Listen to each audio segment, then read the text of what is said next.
so I did like a mini haul. Well, my mom got me a bunch of clothes. She likes to buy me clothes.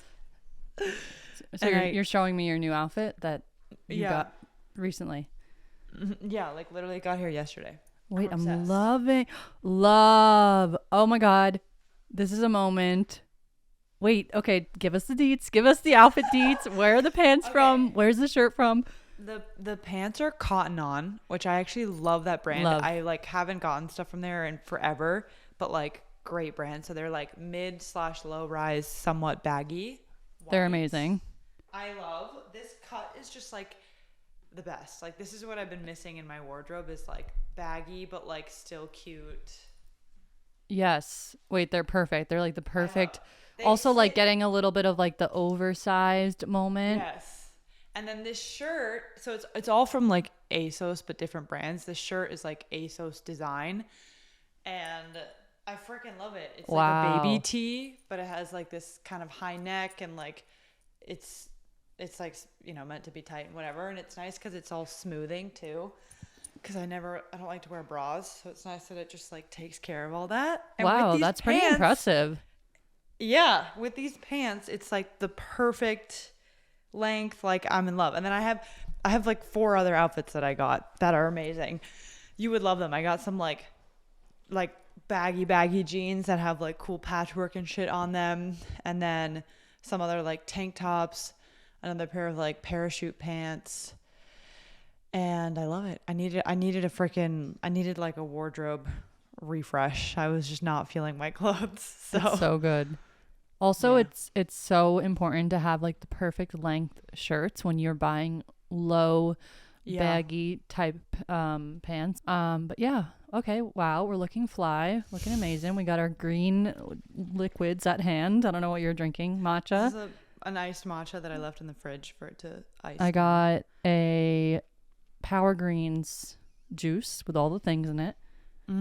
I just got lunch from a place like down the street because we have not gone food shopping because we had Sasha here this weekend. So our whole like food shopping on Saturday is like thrown all off out the window. We got to go, but we're like our fridge is so empty right now.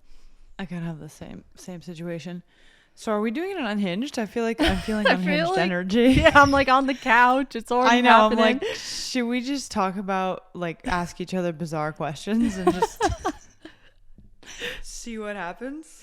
Yeah, I mean, I can definitely share what I was sharing this morning, what I voice noted you, because I feel like that's always a solid reminder for people. Oh, yeah. Sure. So with this journey that I've been on, I feel like I'm really noticing the difference of like those moments where you just gotta like shake it off and like almost just fucking like get over it. And then the moments where you have to like sit with it and transmute something. Mm-hmm. And I'll let you guys in on like what I'm dealing with. I have been shadow banned on TikTok. And because our Ohm account was linked. Do we want to talk about this? Are you okay with me talking about this? Yeah. Because our Ohm account was linked to my account, they fucking shadow banned the Ohm podcast TikTok account too. It sucks. So it's like you know immediately because your videos get literally 1 view. Like you're like, what the like it's straight up like it's normal for content views on TikTok even to fluctuate. But like we have 21,000 followers on there. Like we typically get between like 800 to 1,000 views. Like fine. No, literally Nikki posted a video like yesterday or something.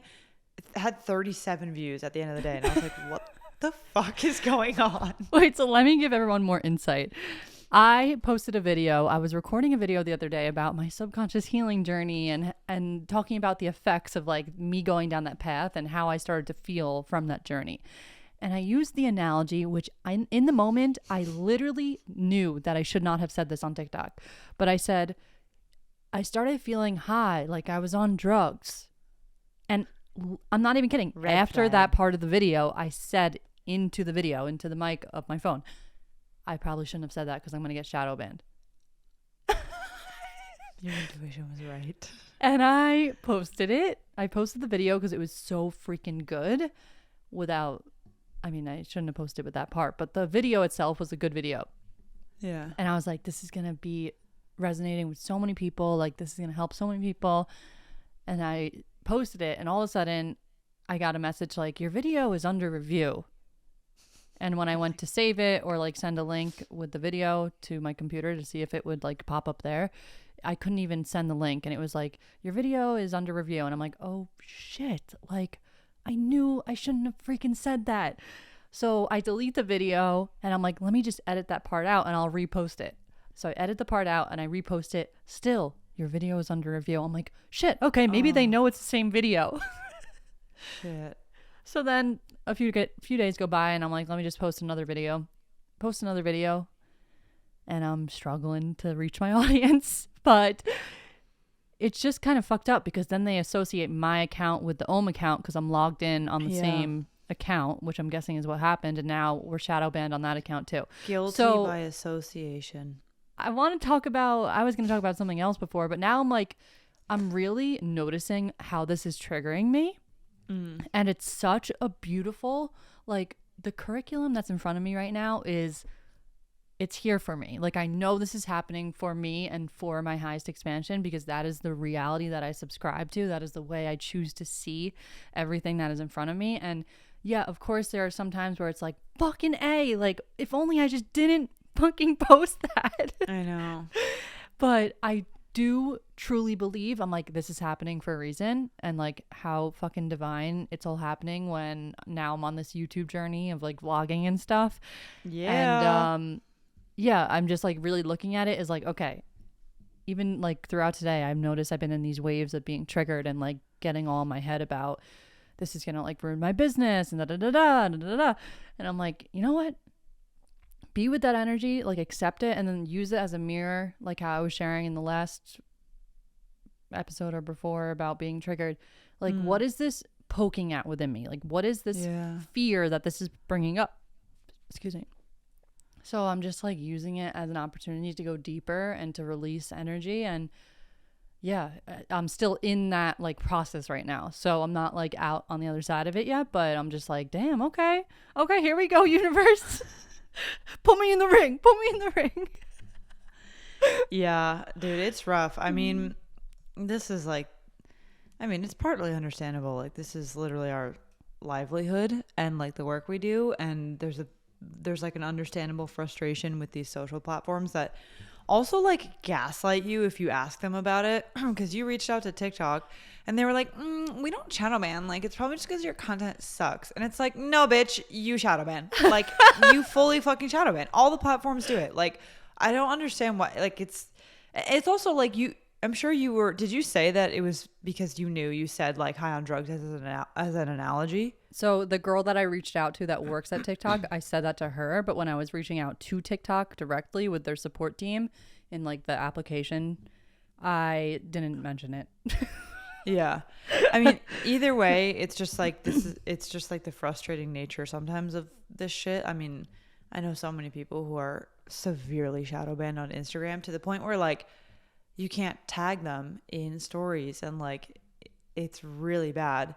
And it sucks because it genuinely does affect their livelihood. At this point, this is actually the perspective that Elon Musk has about social platforms and why there shouldn't be censorship. And I totally agree with this. It's because at this point, it's a utility. It's like taking away someone's fucking phone line. Like, yeah, like people are using it fully for businesses. And some people will be like, well, if your business relies on like social media, then it's not much of a business. It's like, that's not fucking true at all, dude. Like, this is the world. This is like today, the media that we have. If you took away someone's email or someone's access to using their website, like you'd be like, yeah, that's a fucking problem. Right. You know, like it's an Right. understandable frustration. But at the same time, I definitely agree and support the idea of like, you know, it is kind of interesting that it's at the same time as you embarking on your YouTube journey, and also of the two of us with Ohm, just thinking about like all the ways that we want to implement a bit of strategy and like really make more clear initiatives on like Instagram for growth and connecting with the community, etc. That, you know, whatever, it's just like a nudge to go onto the other platforms and like follow what is working and where like the universe is supporting it working as well. Right. And truly seeing it that way.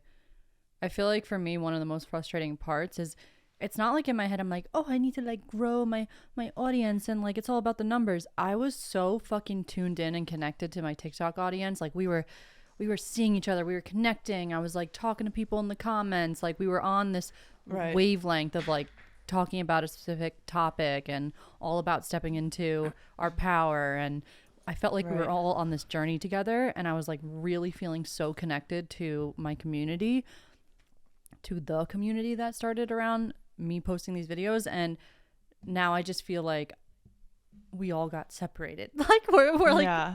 in the know, dark yeah. trying to find each other. Like, where'd you go? Wait, where'd you go? Yeah. But I don't know. Maybe it will stop after a few days. The advice that they told me was just keep posting. The girl goes, don't get discouraged.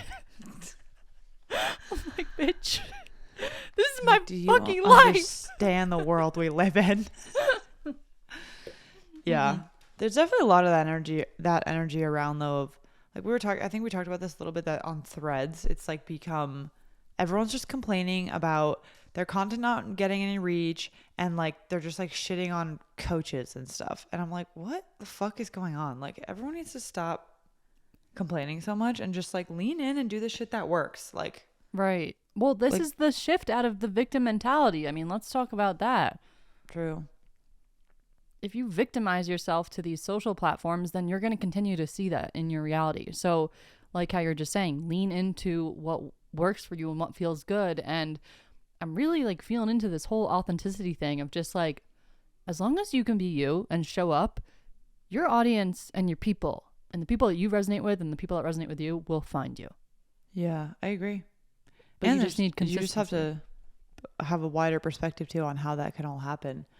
Like I always really love when I get kind of the proof of when I'm focusing less on, oh, is this video going to reach someone or is this going to work or whatever. And I'm just more in the moment or basically when I'm just in flow of life, that then you get the proof of like somebody found an old video and commented and was like, wow, or I just found you. Or like this has been happening with Ohm again, is I feel like we're getting a surge of people messaging us again and like having more of that energy of excitement around things that we can never really contrive. Like we can't force it. So you just have to focus on the actual important things in front of you. And then you always get a really nice little surprise from the universe that it's like someone like sending you a message or like commenting on an old video or like signing up for your thing or like whatever that thing is, and just broadening like how you even think of that stuff. For me also, I feel like doing more stuff in real life really helps that too,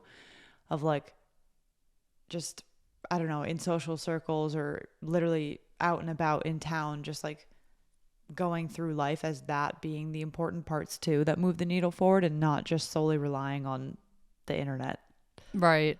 Yeah. And also like remembering your mission and your why, because if you are grounded into the why of why you're doing that, like for example, posting videos now on TikTok, I'm like noticing it's like slower, but there's still people commenting like, wow, this really helped me. Or, Yeah. and I'm like, yes, this is my why. Like if literally, I know you don't like when people say this, but like if I help one person, because you're like, no, fuck, I want to help so many people. I also want to help a lot of people, but like I do feel like my mission is completed with one post, if even one person like watched it and even didn't respond and it still resonated with them, because that's just like my why as to why I'm doing all this. And yeah, I think when you remember that, these moments of like dealing with an algorithm become a lot less like knock you off your feet type of vibe, because you're just remembering like it's never actually really about metrics or like the size of the community. It's like the strength of the community and like the impact that you're having on that audience. Yeah, totally. So yeah, being shadow banned, never say the word drug in a TikTok video. Yeah, seriously. But it's like, the thing is, you should be able to talk about, I guess the context is like high on drugs is an understandable like red flag, because if you were just talking about like drug awareness or something, like maybe it'd be different. But Yeah, people, I'm wondering how they sift through that. Like what's the... I mean, they have AI that does all this stuff, which is why you'll like automatically get flagged for stuff that like they just, it doesn't always know the context, which is why like it does and it doesn't, because it like knew that you said drugs. So I don't know. It just has obviously like automated ways that it flags videos. Damn. Yeah. Wait, I want to check. I posted on my story, like, does anyone have any questions? We'll address them in the pod. I mean, I literally just posted it, so I think we'd have to. Oh, not a question, but so thankful to have strong-minded women to look up to. Aw. Oh, what a nice way to say that. That is so fucking beautiful. I'm I just posted picturing this my- like literally 10 minutes ago, so Oh, nice. we don't have any questions, but we got that response. That's so beautiful. That's cute. I'm picturing like our brains with like muscles on it. Strong-minded. I mean, I was just gonna go down the whole avenue of being a strong-minded woman. But yeah, what does that mean to you? Oh, well, I'm just reflecting on like the version of myself that I used to be and how much like fear I had. I still deal with fear and doubt, but I feel like it's from such a different perspective. I've just been reflecting lately on like how different I feel lately, and it does kind of, that title of like a strong-minded woman resonates with like the new energy that I'm tapping into.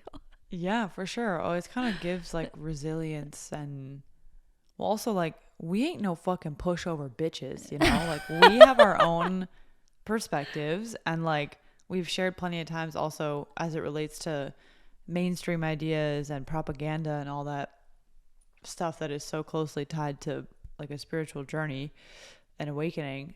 So, you know, I think people know we're going to fucking say it like it is, and that like, yeah, it's just, we also, I mean, we literally spend a lot of time thinking and like conceptualizing and like understanding things. So it's like a lot of mental flexing up in here.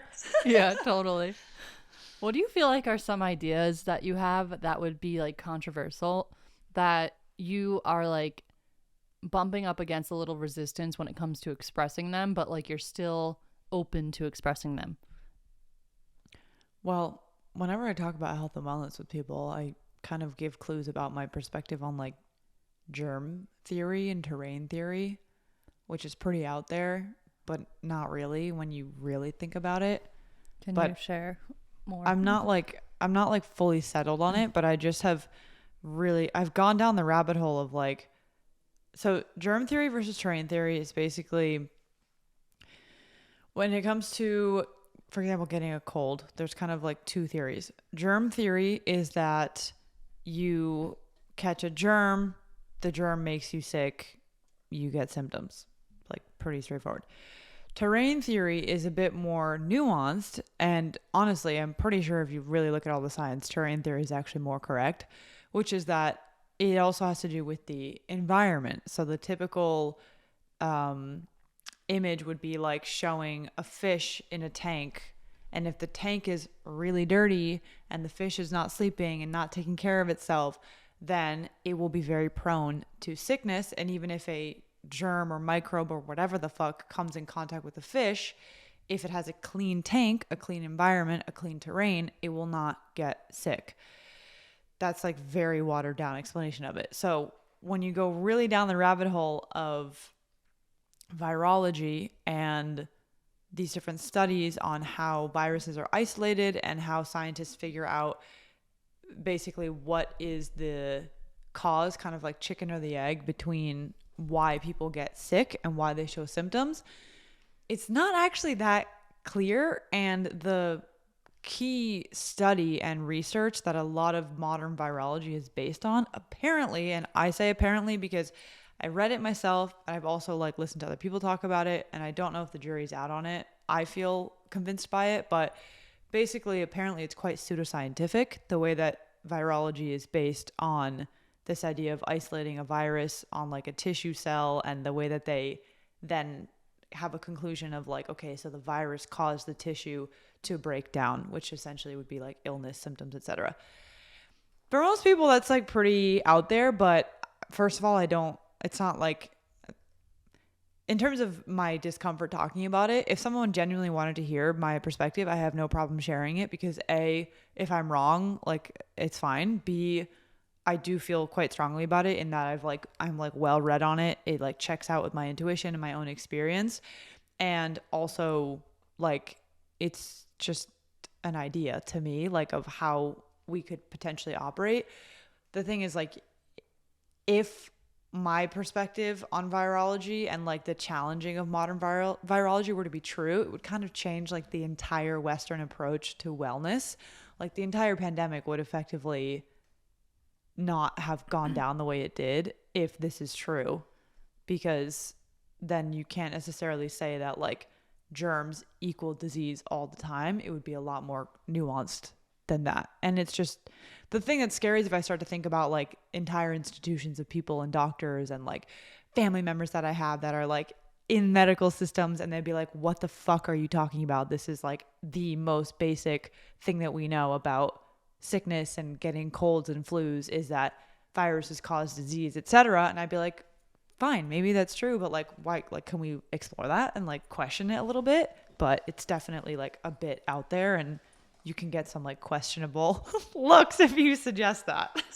I mean, I agree with all of that. And I remember the first time hearing you say that, I don't think I did. But now that I'm going through this course with Sarah and Tim, we're learning a lot about like the energy field and the environment that you're describing. And yeah, I mean, it's exactly that. Like even think about epigenetics. That's what we talked about on the podcast episode with Kat. Mm-hmm. I mean, if I'm remembering correctly, that's like the expression of a gene based on its environment, right? Yeah. So what is the environment? From my perspective, I believe your environment is like your energetic body. Mm-hmm. And like what makes up your energetic body, like the way that you take care of yourself and what you consume, but also like your emotional state and the way that you handle emotions and just like the frequency and the energy that you are emitting out into the field. So from my perspective, I'm like, yeah, this all checks. Yeah. Yeah. But what's the environment in your eyes? Like, what do they describe the environment as? I know Alec Zach, is that his name? Mm-hmm. He talks a lot about this. What does he reference the environment as?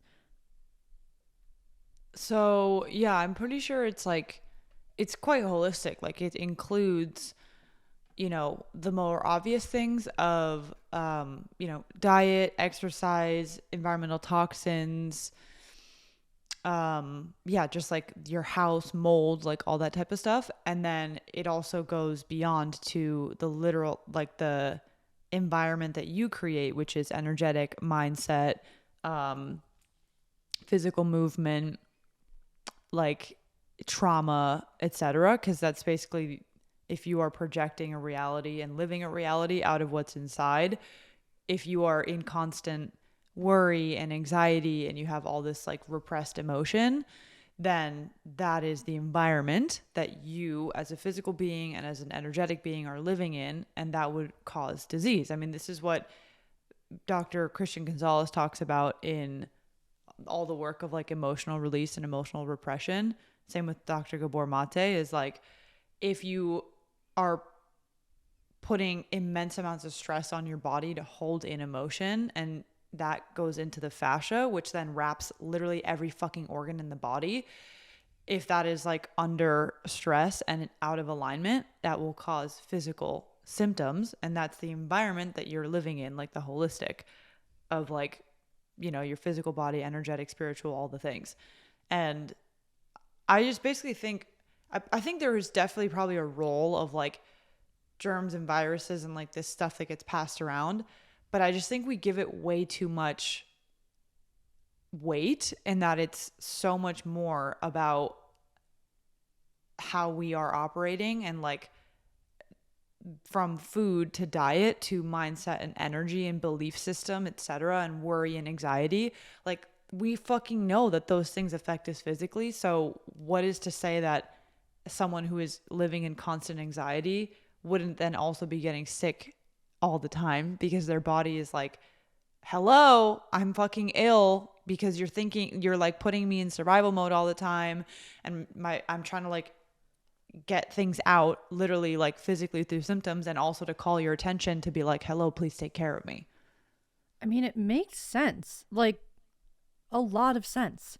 I feel like every topic that's considered controversial when we talk about like it from a more spiritual lens is literally just us looking beyond the 3D and the physical. Yeah. And looking Right. at the other factors that go into impact whatever it is we're discussing, whether it be health, the way that we can attract things into our life, and any other like topic that we dive into from like that more spiritual lens. Right. And it just like makes sense that this information is going to become more mainstream as we become more conscious and more aware.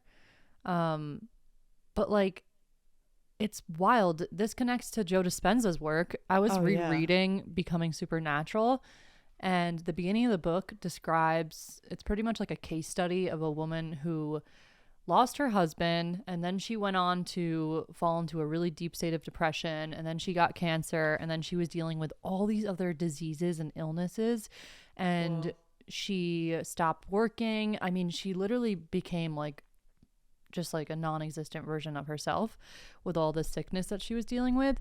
And she found Joe Dispenza's work, and instead of like being in that struggling, slowly dying mentality, she did the inner work and changed her environment by cultivating a higher energetic emotional body and energetic body.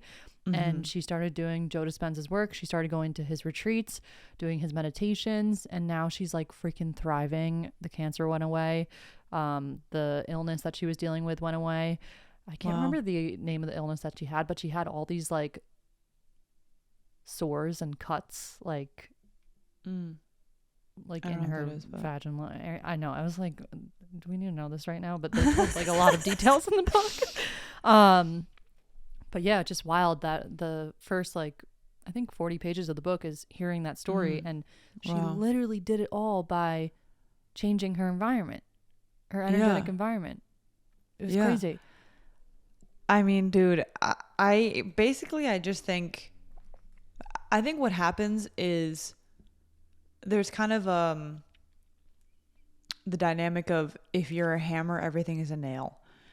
And that works both ways, in that if you believe that you are a victim to your environment and to tiny things floating around that we can't see, and if you're a victim and you have no power to your son coming home from preschool and bringing quote unquote germs into the house, and you're buying into that, and then if you want to look it up and get a study that tells you, oh, this particle was present in the cell that broke down, that means the particle made the cell break down. Great. You're going to fucking prove to yourself that that's supposedly what's happening. But you can go further to approach, there's like different studies out there that like, this is like the scientific method, right? It's like you're trying to create causation or correlation. And the analogy that Alex Zeck will use is that if there's a forest fire and there's always firefighters at the forest fire because they're trying to put it out, one person could say, oh, every time there's a fire, there's firefighters. The firefighters caused the fire. They have to be, right? Because they're always there when there's a fire. That's like, we know that that's not what's happening. It's that firefighters show up to the scene once the fire is there to cure it, to help it. So it's like you start to go down that line of questioning, and you're like, okay, maybe certain types of particles and atoms, whatever the fuck like the scientific term is, I'm aware that I'm like doing broad strokes here. What if those things are there not because they caused it, but because they maybe are already in the environment, or they show up in the environment as part of the healing, or they're just there no matter what, and then sometimes like the cell breaks down because of another factor. Like, those are the types of questions that people start to ask. And aside from all that, I think with the Joe Dispenza work is like, there's just fucking countless examples and evidence and stories of people who are able to heal themselves through belief. And what we know from observation effect and what we're starting to find out in the impact of like thought on the body is like, yeah, if you have a certain intention and you think about your physical self in a certain way, you can literally change the way that your cells are expressed, or whatever that like specific dynamic is that's changing the way that the physical particles of who you are express themselves.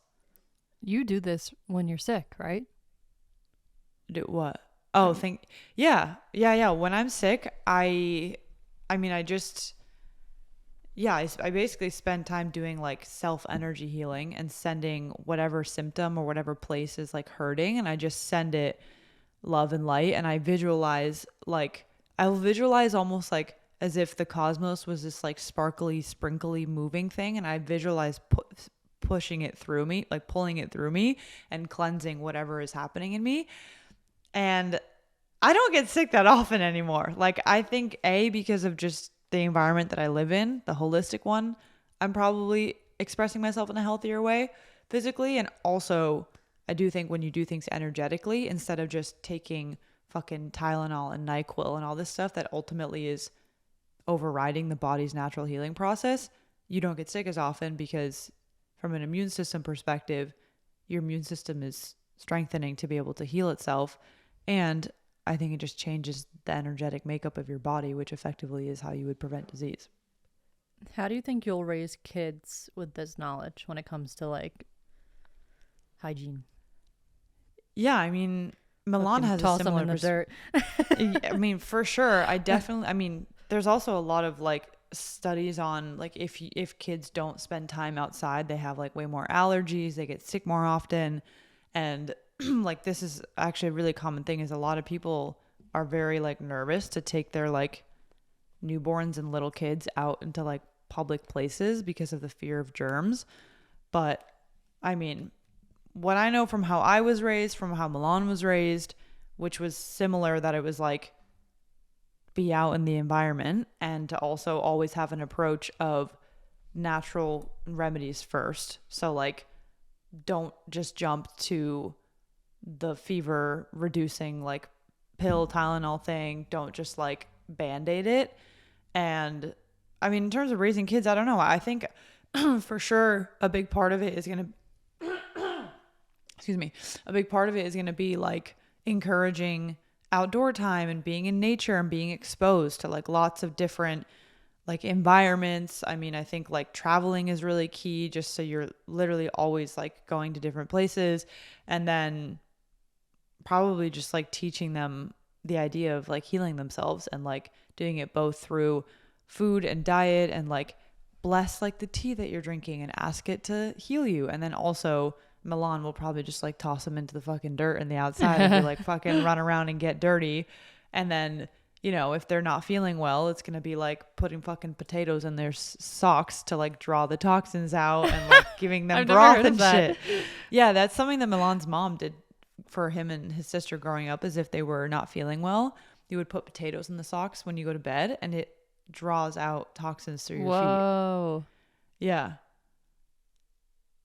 So yeah, I think it's just holistic. And then obviously, like, you know, emergencies happen, things happen, and you probably like consult a doctor and get a fucking opinion or whatever. But I think there's so much fear and conditioning around kids and germs and dirt and don't touch that and this and that. And it's like, most of it I think is actually fine within reason. Again, you're using intuition. You're not like fucking letting your kid touch fucking poop. Like, you know, like there's things that we're like, okay, that's probably not ideal.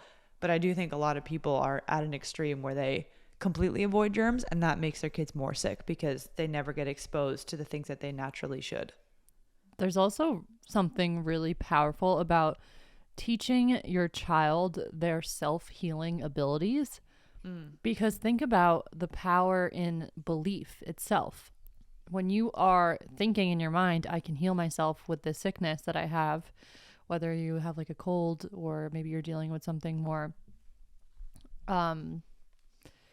serious. Yeah. It's the level of belief that we have to self-heal that is the deciding factor if it will happen. So even us consciously sitting here saying like, oh, I'm going to I can self-heal if I have this and this. Our subconscious may have so much conditioning and programming that we would have to work with that process.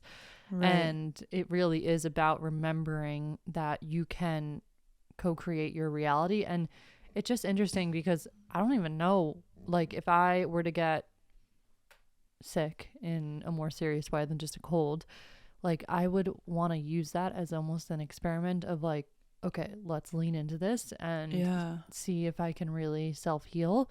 But then there's a part of me that's like, I don't fucking know. Maybe I'd be like in such a state of panic and fear that I would just be like, give me any Western medicine that you are telling me will work. Yeah, But which of course there's like a total time and place for that, or it's like, not to shame anyone who like, sometimes you're in a lot of fucking pain and it's really difficult, and the only thing to even let you access a more empowered perspective of healing is to at least alleviate some of the pain that you're in. Like, that's totally like fine, right? But I guess what's interesting is just like, I feel like so much of what Western medicine is based on is actually, and this is where you can argue there's like a true corrupt agenda behind it, that I honestly think a lot of these institutions don't want you to be healthy because they make money off of you being sick. And so it's like, duh, why would you, you would never reveal to people that like diet and exercise and mindset and energy is like healing, because then they heal and then you don't get money off of them because they stop needing your fucking prescriptions and shit. it's just so funny to think about like other species that are living in on different planets or different galaxies, like they know this information about the trinity of the mind, body, and the soul. Our last call on Sunday with the program that I'm in was all about this connection of like mind, body, soul, and taking care of the body, and how when you're on this journey of ascension, you have to do it with your body and treat your body like it's its own entity, because there's a lot of spiritual teachings out there that will disconnect you from your body and tell you have to ascend from it, but you have to view it as like you're ascending with it. And the body wants to be treated as its own being. It literally is its own being. So how can we like talk to it with love and also see the power that it holds to facilitate self-healing or something? And it's just really powerful to see it as something that has its own consciousness. Even on the call, we were just reflecting on how we say it with the body and reference it as an it. When it's a being, it's a living being. And that has been really helpful for me on my own like health journey over the past few weeks. I think moving out of a big city and not being just distracted all the time and having quick hits of whatever food you can imagine right in front of you, living in Venice Beach, like you walk outside and it's just like coffee shop and Great White with their incredible breakfast burritos and the pizza. Dude, and all the burritos things are so good. And like there's like the croissant place with the freaking chocolate croissants and egg slut with the good egg sandwiches. It was just like all right in front of me right when I stepped outside of my house. And now being in a small town, not really having that much accessible like food like that, I've been on this journey of just like really noticing like, what do I want to eat? What do I want to put in my body? And that coupled with this whole journey of like being more conscious, being more aware, being more tuned into like a connection with myself, I'm starting to really feel into like, what does my body want right now? And instead of going up to a counter and ordering food of like, oh, I'm just going to eat whatever looks yummy, it's like asking the question of what will make my body feel so, excuse me, as I'm burping on my green juice. Like what will make my body give me the good juicy burps? There's freaking bell pepper in this juice, and I'm like, this is such a weird sensation to be drinking the taste of bell pepper. But it tastes good. Interesting. But yeah, I've just been like on this journey of connecting more with that trinity of like mind, body, spirit. Mind, body, soul. And I think that's another aspect of like what you're talking about, of having this more elevated state of awareness when it comes to our health. It's to know like the body is really freaking powerful, and if we treat it as so, it will treat us the same way. And yeah, health, I feel like, is a really, really important part of the path. And I just feel like living in this new physical environment, living in this town outside of a city, I've finally had the stillness and just like the peace to be able to recognize the tendencies that we have to not listen to the body's needs. Yeah. 100%. Okay, it's your turn flipping the question on you. Although I think I might know what your answer is. What, I forget what you asked me exactly, but what's like a perspective or opinion or something that you get like nervous about sharing or something like that? Aliens? Oh, aliens for sure. I mean, it's not like I feel like I'll get backlash. It's just like Yeah. getting the side eye and being judged. Yeah. And there's like, I feel like it's those perspectives that your own inner critic like starts to get loud and is like, are you sure Yeah, like, about this? yeah. Shut up. You look like a fool. Stay safe. Don't share your opinions. But I love talking about that and I love learning about it. That's why I'm so grateful that I found Tim Tactics and his work, because hearing about our personal evolution from the lens of what ETs and the species that live outside of this 3D dimension are suggesting that we do to ascend as a species, because just being a part of this program where I'm learning about this, like Earth is kind of like the show right now, like of the cosmos. Like people are looking down being like, what is going to happen there? Shit. And all these other species are far beyond and more evolutionary. They're more advanced with their evolution. And I've said this in other episodes, but humans have like a really, really freaking high potential for evolution. And that's why there's all these, the powers that be wanting us to stay locked into states of fear and Right. sickness, because then that prevents us from evolving as a species. So They talk about that in the three body problem. Side note. In the oh, three body really? problem. What Yeah. do they reference? Well, it's kind of a wild story and I want you to continue, but basically in the three body problem, there's like this like ET like fucking confederation like group is coming to Earth to be saved, but they're not going to be here for 400 years.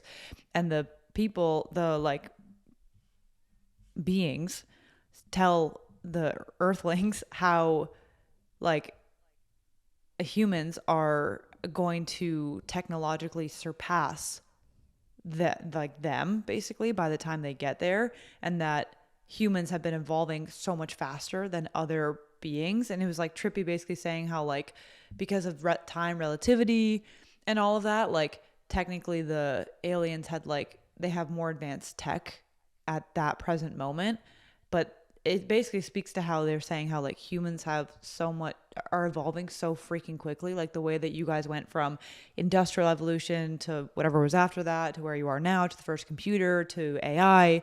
Like you're doing that insanely quickly and you have like so much potential to evolve. But I think they also speak to like your all potential to also fucking destroy yourself. Yeah, I think the duality exists there, and we're seeing that play out in our reality now.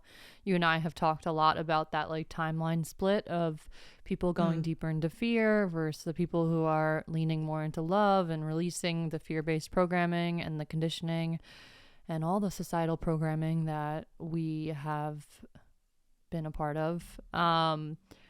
But yeah, I've just really been seeing this whole experience from a even wider perspective of thinking about these other species that exist. And I've had this whole journey of like connecting to aliens. And I don't know if I'm just going fucking crazy, but I'll sit in meditation and there's this one visual of an alien, this little blue guy. And even if it just is in my imagination, this little guy has been such a big help for me on my journey. Like I'm even getting uncomfortable talking about it. I'm like, why am I laughing? Just say it fucking seriously.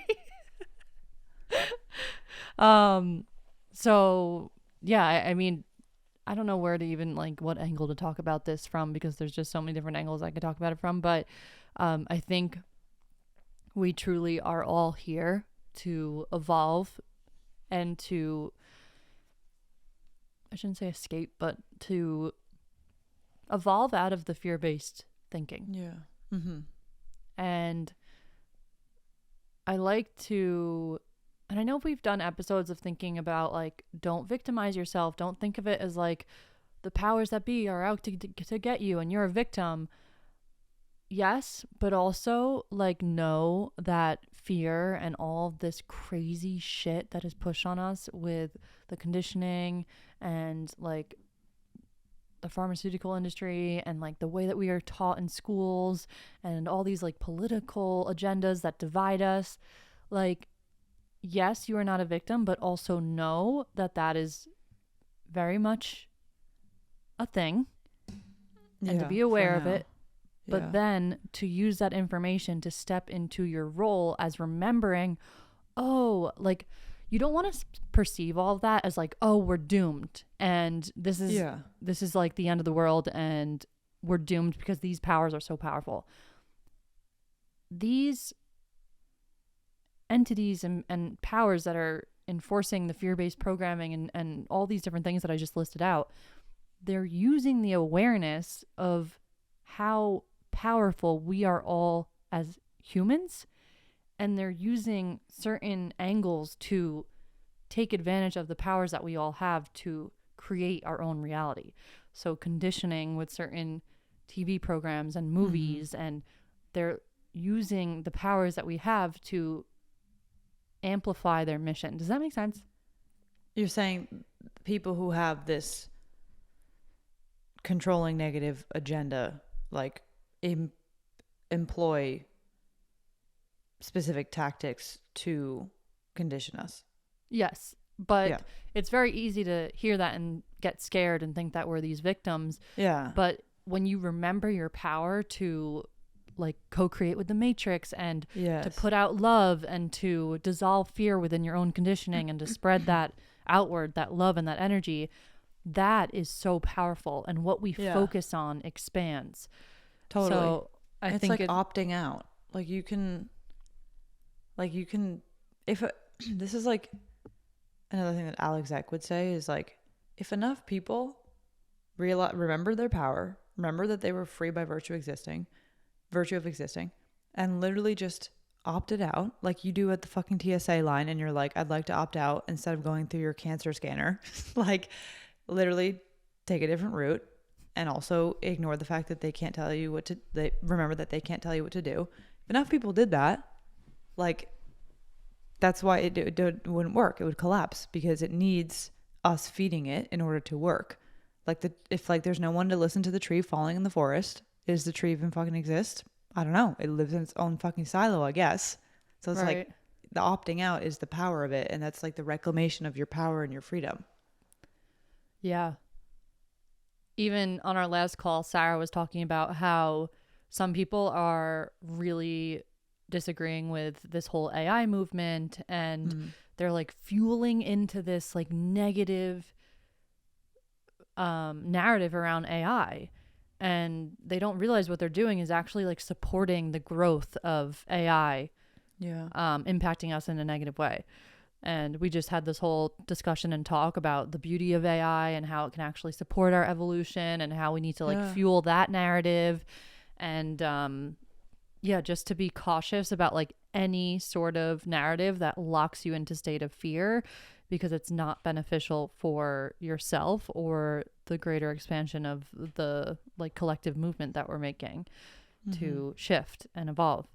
And I think that's really, really powerful to know that you can choose which reality you want to tune into and which reality you want to create.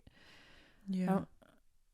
I don't know like which direction I was going to take this in, but yeah, I think that is definitely a controversial topic to talk about.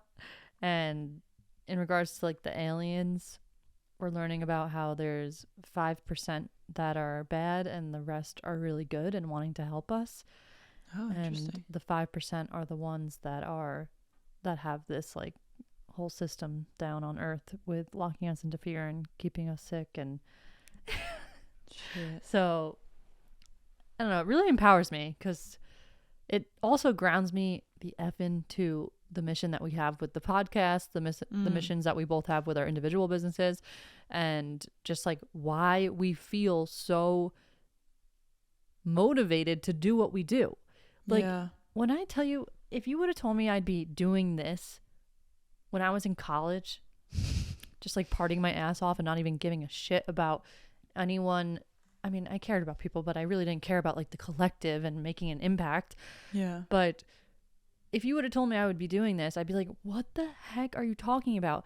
But because we have these like desires planted in our heart that are for a higher mission, you follow those little nudges. And the next thing you know, you're just like serving the collective in a way where I'm like, did I sign up for this?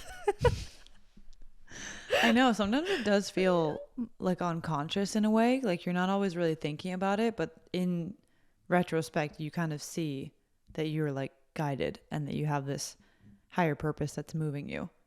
It's kind of like this whole conversation is actually making me think a lot about law of one and the two you can either be, what do they call it? It's like I think it's literally negative polarity or positive polarity, and it's like service to self or service to Yes. others. But to be in service to others, you only have to be like 51% service to others and 49% service to self, meaning like because ultimately both, because we're all one, service to self is still ultimately service to all because we're all connected. But obviously, like service to self tends to play out more in like manipulation. Like Genghis Khan successfully ascended on the negative polarity, which is why he was able to like have so much destructive power over Earth, like crazy levels, because he was so fully committed to being, I think, like 99% service to self that he like ascended fully on that negative polarity path. But in order to ascend on the positive polarity path, like you only, I think apparently, I need to double check this. I'm pretty sure this is correct though. You No, I only think need you're like right. this I slight, remember hearing this. yeah, you only need like the slight percentage more. And that also has such a positive impact that it kind of like you will keep ascending on the positive polarity path just by being a little bit more oriented towards service to others, because you're going to be thinking about like how you impact others in a way that serves them versus only service to self would be like ultimately destructive because you're viewing yourself as separate. But the whole point is like in the grand scheme of things, it's all part of the oneness that we exist in. So you don't like necessarily judge the service to self because it's still somehow in service to the collective. Yeah, I mean, well, think about someone doing something negative to you that somehow helps your evolution. So Right. it's like there's a role in that negativity for the oneness. Yeah. And the other really interesting thing that I learned from Law of One is that apparently, so Nikola Tesla was ascending on the positive polarity path and he was creating such an incredible positive ripple effect that Law of One says how like other forces came in and stopped him and like got in his way because he was becoming so positively powerful. Whoa. And there's like documents of Nikola Tesla communicating with ETs and like getting access to like channeling basically, I guess, advanced tech information and like speaking to ETs. And he was like incredibly positively polarized. But the story goes that like he didn't have the impact. I mean, now we are impacted by his work a lot, but it was like supposedly thwarted by like people who didn't want him to, free humans by giving them fucking power. Literally like light and power. Like if you give people light, you completely free them. Think about that. Like the definition of being a fucking light worker, Nikola Tesla. Whoa. Isn't that crazy? Does he have any books? Is that a stupid question? Um, I don't know if he ever published like a self-authored book. I mean, there's a lot of books about him. I don't think that he wrote, oh, I think there's like copies of his, oh, what is this? My Inventions, the autobiography of Nikola Tesla. This might be like a collection of his stuff. Oh, okay. I But mean, there are like really great books on him. And Nikola Tesla, I don't know if this is true, but I'm pretty sure he potentially like invented the 369 method. I yeah. think it mentions that in that book, in the 369 journal, right? Yeah, the manifestation method. I mean, he Yeah. was for sure very, very tapped in. And Yeah. as He's I'm incredible. listening to you talk about this and just like the theories that we have and like the ways of thinking that are so beyond the normal conditioning of society, I'm like thinking about what if someone listened to this podcast episode 100 years from now and they're like, oh my god, so cute. Like, I feel like I've said this before, but like, listen to them, they're getting it, they're understanding. I Like, know. no. Well, honestly, it'd be cool. It'd be like, I mean, okay, we're not saying this to be like fucking puffing ourselves up, but there are people that we look back at, like we read back to their work, like fucking Carl Jung. We're like, that motherfucker was ahead of his time. Like he was tapped in. Like he knew what was up. So like, it could be the same thing that like in the future, because we're just following our heart and our soul and we're speaking whatever truth is coming through us, that like it will resonate beyond our time. And especially if we're tapped into the unseen, that is what extends beyond space and time. So yeah, somebody's gonna find this and be like, damn, those out of our minds girls, what happened? But a part of that path is like Nikola Tesla. He had to be considered fucking crazy Oh yeah. by the people around him, and you have to accept the fact that your words will most likely not resonate with like the people that are close to you and all the things, and like you have to be okay with that, and to know that the people that do resonate are gonna really freaking resonate with you. Yeah. Speaking your truth is so scary but so liberating at the same time. 100%. It's so fucking liberating. I mean, it literally, I think, would like solve a lot of diseases. Yeah. In Yeah, some I ways. mean, think about just from an energetic standpoint of like what it feels like to speak your truth and to liberate yourself with your authenticity. Right. And if you're listening to this now, definitely tune in to our episode before this one about authenticity. Yes. 100%. Definitely very liberating to just speak your truth and know that one day people will look back and be like, she fucking got it. She fucking knew. True. People How will much see it time now, have we- though. I think people are so much more primed now for receiving truth than they were in the past. Yeah. But I mean, I guess also could be like the polarity is even stronger now. But I do think there's so much more receptivity in some ways if you Totally. create it, I guess. Alrighty, shall we close out this episode? We're hitting an hour mark. Yeah. That was a goodie. A good Yeah, I like improv. that. Yeah. Intuitive, I should say. Yeah. Intuitive improv. All right, guys. Thank you so much for tuning in to episode 43 of the pod. Definitely give that authenticity episode a listen if you haven't tuned in yet. It's really freaking good. I mean, all the episodes are really freaking good, but hit that subscribe button if you have yet to subscribe. We're about to hit 1K subscribers. Maybe we will already On hit it by the YouTube. time this comes out. Oh, on YouTube, yeah. Yeah. And if you're on Spotify, respond to our little prompts, answer the questions, and feel free to DM us. We love to connect with you guys, and we love to hear how these episodes are resonating with you.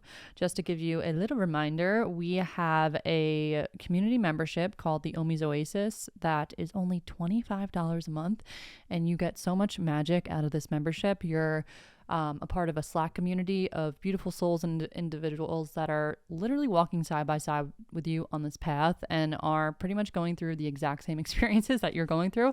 So you have a community where you can talk to them, get to know them, and then we meet once a month for workshops where we bring on coaches, healers, entrepreneurs, any sort of expert in any expertise. And they bring us through a workshop that's super interactive. We talk to each other. We get to know each other. We share the depths of our journey and what we're going through. It's really freaking beautiful. So if you're interested in joining, we'll put the link below. Guys, $25 a month. What you get out of this, It's I'm a like mind blown. no-brainer. It's so good. It's so good. amazing.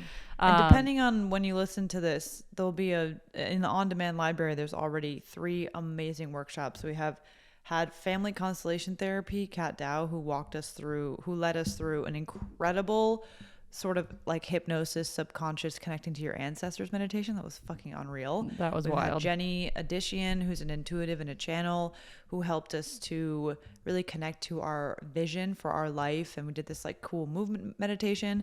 And then Sarah Zula, which is happening soon and will be in the on-demand library afterwards, who's going to do basically all things subconscious healing and hot seat fucking coaching, which is going to be sick. Yeah, I'm so excited for that. Join us. It's super fun. Great space. And we'd love to have you. Yes, incredible. All right, guys, we love you, and we'll see you next week. Thanks for listening to our crazy theories. Bye. Don't cancel us.